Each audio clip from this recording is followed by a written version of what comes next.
Good morning. My name is Michael Kummer. I'm with Xiting, and in today's presentation, we'll talk about S/4HANA lessons learned from the perspective of security. So what it takes to move your ECC system to S4 and what considerations there are and what decisions you'll have to make this process and this project as smooth as possible. Before we get into the details, let's take a quick look at today's agenda. First, we'll talk about why and how SAP S/4HANA has an impact on your role design, on your roles and your authorizations. And then we'll discuss possible migration scenarios. Again, from a security perspective, we'll deep dive into some of the options that you have to move your security from ECC to S4, regardless of if you plan a brownfield or a greenfield migration, or maybe something in between, like a bluefield migration.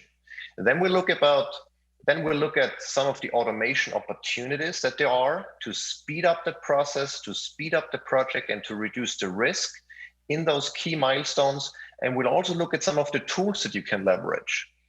Then we'll talk about best practices as we've seen them as part of the project we've been a part of, and that we've gotten feedback from our customers. We look at I'll give you some recommendations that you can leverage to reduce the risk, to speed up the project, and to make it overall a more successful experience for you. And then we'll wrap it up. I'll share my contact information. This is a very condensed presentation, so we can't dive into too many details, but if there is anything that doesn't make sense or that you have additional questions on, you can certainly always reach out to me offline. The first thing that I'd like to mention is why S4 has an impact on your roles and authorizations. And the reason, or one of the reasons for that, is that the data model in S4 is significantly different. The architecture as well to a degree, but it's mostly the change data model that directly impacts your roles and authorizations. So for example, with S4, SAP has reduced the number of applications and transactions. The goal was to have only one solution for each requirement. Now let's look at an example of what that means. If you look at the right-hand side, you see the process of registering a vendor invoice. In ECC, so today you can do this task in either MM or in FI. But in S4, SAP has consolidated those two redundant processes into invoice management. And if you think about that, if you currently have roles that contain authorizations to authorize users, MM users, to register a vendor invoice, and you have a separate set of roles that authorize finance users to register a vendor invoice, then you have two sets of roles. As you move to S4, you have to change those roles, you have to update them, because there is only one way of registering a vendor invoice on S4, and that's through invoice management. So that's just one example of many. And the bottom line really is that from a security perspective in particular, that the path to S4 is not a direct upgrade, meaning that when you move to S4, either through a greenfield implementation, a brownfield implementation, or something in between, that you will have to do a partial role redesign either before, during, or after the migration project. There is no way around not updating most of your roles. Or if you don't want to update any of the old roles, you will have to create new roles. But regardless, you will have to do a lot of security work. And that's something that we have seen many SAP customers underestimate. They realize what has to be done halfway into the project. And that is not a position that you want to be in. You want to make sure you understand from the get-go, before the project kicks off, what has to be done to transition your security successfully and smoothly from ECC to S4. Now, here is just one example. There are about 5,500 objects that have changed from ECC to S4. And one example here that I have on the slide is the new business partner, well, not necessarily new, but the business partner transaction that replaces over 30 legacy transactions. So if you have any roles that contain any of these transactions that you see on the lower part of the screen, FD01, 02, 03, etc., then you will have to update these roles, remove those old legacy transaction codes, and replace them with BP. Now, of course, BP can now do so much. So you have to, first of all, replace the T code, the transaction code, and then you have to authorize your individual user and user groups to do what they need to do using the BP transaction. And that can be different authorization data, fields and values for different user groups. You know, someone who only has to be able to display customer information needs different authorization via BP than someone who needs to maintain vendor information, etc. So, and this is just one example of how your move to S4 impacts your roles and authorizations. We've seen 3 high-level migration scenarios from a security perspective that you will have to take into consideration. So in other words, if you want to move your existing roles from ECC to S4, you can do it in one of 3 ways. You can do it quick and dirty, so to say. That means you simply lift and shift all of your roles over to S4. And instead of removing and replacing legacy transactions and legacy authorization data, you simply add what you need on S4. One example, if you move a role that contains FD03, instead of removing FD03, because it doesn't exist on S4 anymore, you leave it in the role, but you add BP and the required authorization data to authorize users to use BP in the same fashion as they used to use FD03, right? So you add on basically without removing any of the legacy authorization data. The advantage of that approach is that you can very quickly move your roles from ECC to S4. You simply add on, you run your testing, and you're pretty much done with it. The problem with that approach is you end up with roles that have a lot of legacy information that you don't need anymore, and that significantly reduces the maintainability and transparency of those roles. So you'll end up doing a redesign post S4 go live as a separate project. So the advantage of that approach really is that you can do it you can very quickly move to S4, you go live, and then as a separate project later on, you do a redesign.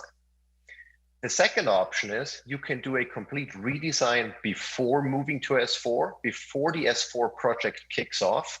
You streamline your roles, you make them as good as possible, you build them based on SU24, SAP's authorizations proposals database, then you lift and shift them over and do a role optimization after the go live. That's a second scenario where you have a potentially large project before moving to S4. And large is obviously relative. It depends on the size of your implementation, your users, and many other factors. The third option is you do a redesign as part of the migration, and that's often necessary if you decide to introduce process changes as part of your S4 migration. So very often customers have a lot of, custom code that they implemented because they couldn't get that functionality from SAP standard. And as they move to S4, they realize that now many of those functionalities are part of S4, so they can return to the standard, at least partially, and abandon their custom code and custom applications and custom processes at the end of the day. Now, with the change of business processes, very often goes a change in roles and authorizations. And what that means is that if you decide to return to SAP standard, if you decide to introduce process changes as part of your S4 journey, then it makes sense to do a role redesign as part of that migration.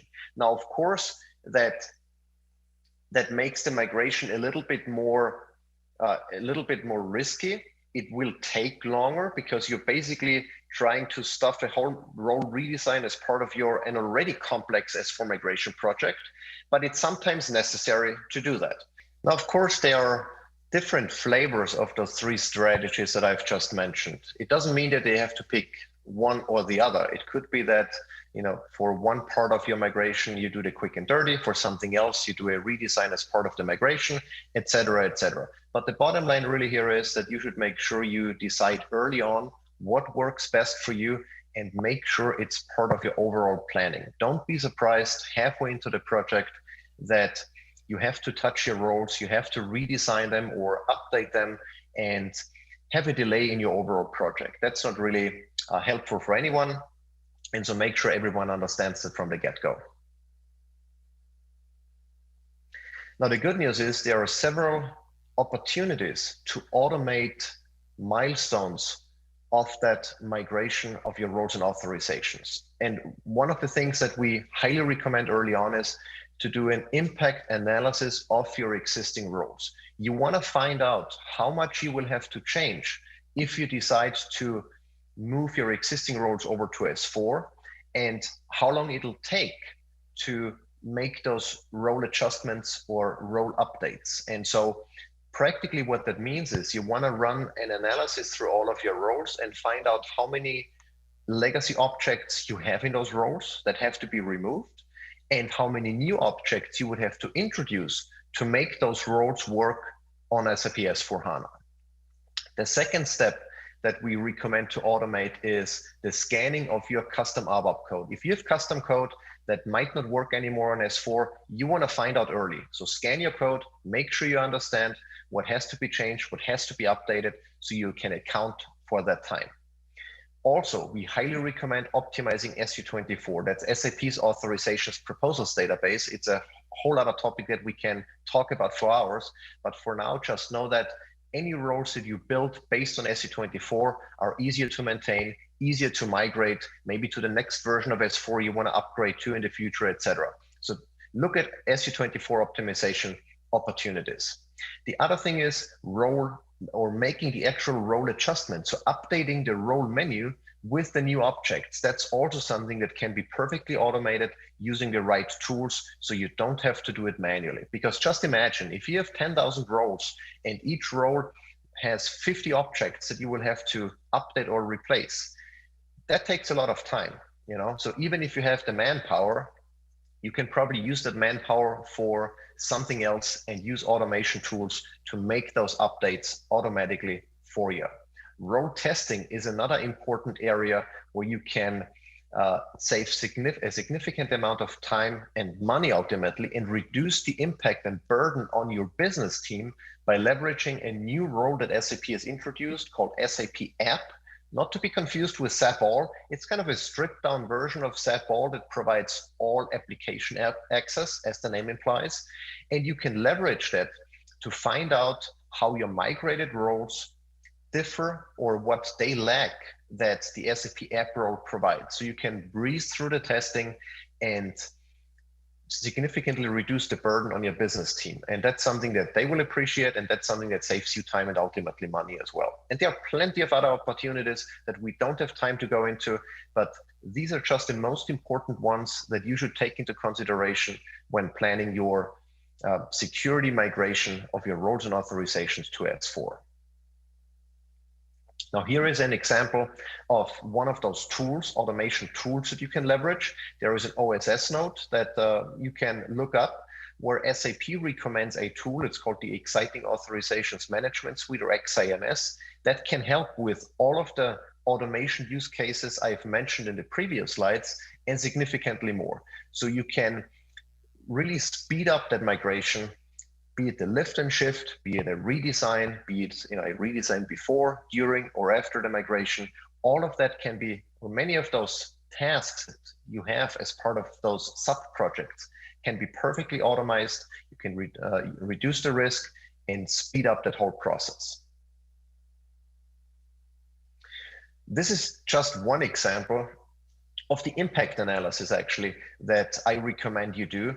And there is a special report here in the XIMS. We call it the migration of roles to S/4HANA. And what that allows us to do is to scan a selection of roles. In our example here, we have a number of finance roles, and we can see the roles that have obsolete objects in them. There is a separate column that says, or that shows us the number of obsolete objects. And there is also another column that shows us the number of new objects that we would have to introduce to make these roles work and compatible with S4. And you can, of course, then double click and you can see the details. So you can see, for example, okay, FD03 is an obsolete transaction. It doesn't exist anymore in S4, or you cannot use it anymore on S4, I should say. And the replacement is BP, the business partner transaction, to maintain business partner information. And another example, FI03 is replaced with a web service on S4. So these are the details. These are the replacements and simplifications that you will have to make to your existing roles to make them work on S4. And this report gives you that analysis. It lets you know how much you will have to change. And through the push of a button, the automation tool can actually make those changes for you. So you don't have to do it manually. That's a huge time saver. Again, if you have hundreds, thousands of roles, doing that role by role in PFCG in a profile generator is very time consuming. Doing it using a tool requires the click of a button, and you're pretty much done with it. So huge time savings, huge cost savings, obviously, at this point. Some of the best practices and recommendations that I'd like to share with you. The first is to really understand that a migration to S4 will have an impact on your existing role design. And again, it doesn't matter if you decide to migrate your roles or if you design roles from scratch. One way or the other, you will be doing work that evolves around roles and authorizations, and that's something you have to take into account. Make sure that your project leadership clearly understands that impact, and everyone really, not only the leadership, understands that there is an impact before you start committing to timelines. Because if you don't, and you find out halfway into the project that you have to spend several weeks to modify your existing roles, it might derail the project, it might cause issues that are totally preventable. Our recommendation is to clean up your roles beforehand if the time permits. Very often, you might be in a crunch, you need to move to S4 before a certain deadline. In that case, it's not possible, but if time permits, do it up front, have a clean role concept. The cleaner your role concept, the easier it is to migrate. Don't forget about your GRC rule set. If you're building and modifying rules, you want to make sure that whatever you do does not introduce SOD conflicts or give excessive authorizations to someone. So update your GRC rule set before you start touching any of those roles. And that was it. Thank you for tuning in. Here is my contact information. If anything of what you've seen sparks your interest, or if you have questions or concerns, please reach out to me. You have my email address on there, or give me a call and we can talk offline. Thank you very much.